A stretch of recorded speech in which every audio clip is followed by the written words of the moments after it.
প্রতিদিন রাত্রে দুধ খাস কি লাভ? তোরা নিচে নামতে কইছি কিন্তু যা নিচে যা, আমার মেজাজ খারাপ করবি না। দেখ একটা বছর ধরে তোর সাথে সংসার করতেছি, তুই আমার পাশে শুয়ে কিসের লেগে আমার মেজাজটা খারাপ করস? যা নিচে যা এসো। দেখো তুমি রাগ করো কে? এরকম হইতেই পারে, আমার দোষ, রাগ করলে চলে? দেখ আমার মেজাজটা খারাপ করবি না, কইছি নিচে শুতে নিচে শো। বউ হুদে হুদে রাগ করো, রাগ করে সমস্যা থাকতেই পারে মানুষের।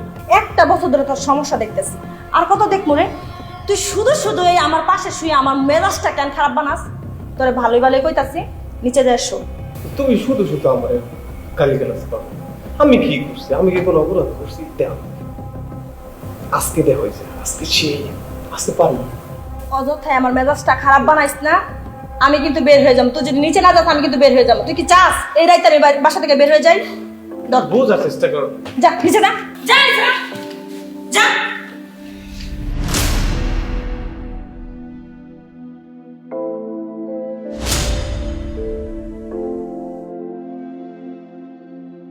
কেমনি যে আমি একটা বছর আলো সংসার করতেছি একমাত্র আল্লাহ জানে।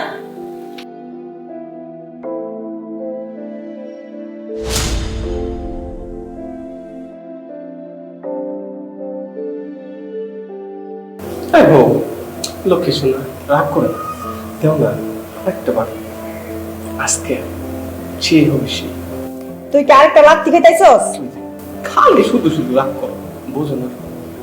নিচে যা, নাহলে কিন্তু আমি সত্যি সত্যি আরেকটা রাখতে পারবো। যা।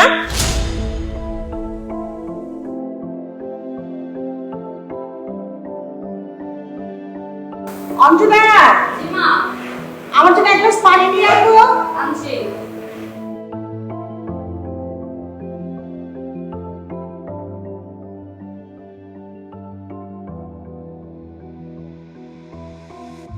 মা একটা কথা বলতে চাই। বল না। ভাই আর বাবির মধ্যে মনে হয় কোনো সমস্যা চলতেছে। ভাইয়া ভাবির মধ্যে সমস্যা চলছে, তুই জানিস কিভাবে? ওরা অনেক ঝগড়াও করে, আমি কালকেও দেখছি যে ওরা ঝগড়া করতেছে। এমনকি ভাবি ভাইয়ারে লাতিও দিছে, আবার শোয়ার জন্য নিচে বিছানা করে দিছে।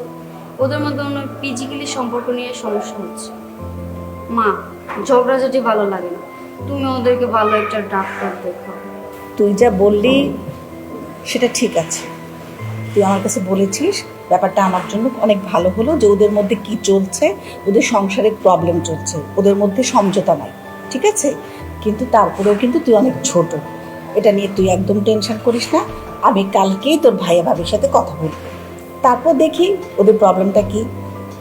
সব কিছু জেনে আমি ওকে ডক্টরের কাছে পাঠাবো, দেখবি সব কিছু ঠিক হয়ে যাবে। আচ্ছা, যেটা যা। ভালো মনে করো। হ্যাঁ, এখন পড়তে যাবে। আচ্ছা, ঠিক আছে। পাতলা বলি আসলেই তো কোনো চিন্তা নেই শুধু। আমি তো অঞ্জনা ছোট মানুষ বলে কিছু বললাম না, সমস্যাটা কি ওদের মধ্যে? দুজনে তো পছন্দের বিয়ে, আমাকে জিনিসটা সলভ করতেই হবে।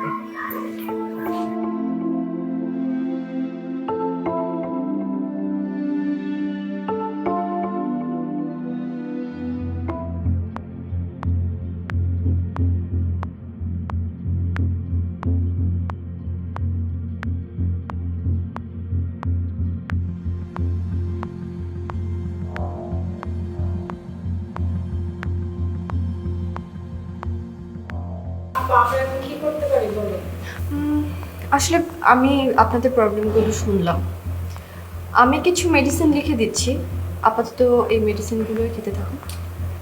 আশা করি এগুলো খেলে ঠিক হয়ে যাবে। কিন্তু আরেকটা জিনিসও দরকার, শুধুমাত্র মেডিসিন দিয়ে কাজ হবে না। আসলে দেখেন, সংসারে থাকতে হলে হাজব্যান্ড ওয়াইফের অনেক কিছুর দায়িত্ব থাকে, ঠিক তেমনই একটা দায়িত্ব আমাদের নিত্যদিনের মধ্যে পড়ে যায় একে অপরকে সময় দেয়া, মনের ভাব আদান প্রদান করা, এগুলো খুবই দরকার। আসলে প্রবলেমটা তো শুধু ভাইয়ের একার না, আপনারও। আপনি একজন ওয়াইফ হিসেবে কিন্তু আপনারও দায়িত্ব তাকে ফুল সাপোর্ট দেয়া।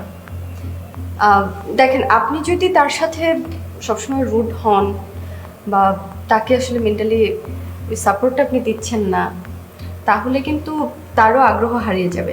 আসলে আমরা কিন্তু সবসময় ভিকটিমকেই দায়ী করি, কিন্তু শুধুমাত্র যে এখানে সেই দায়ী তা কিন্তু নয়।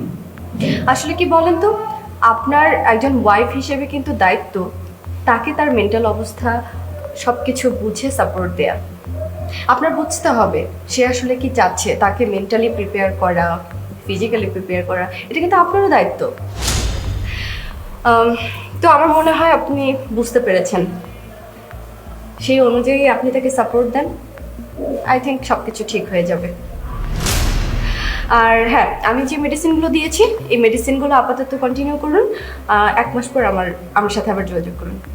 অনেক ধন্যবাদ আপু, বুঝতে পেরেছি কি করতে হবে। ঠিক আছে, পরে আবার আসবো, চলো। চল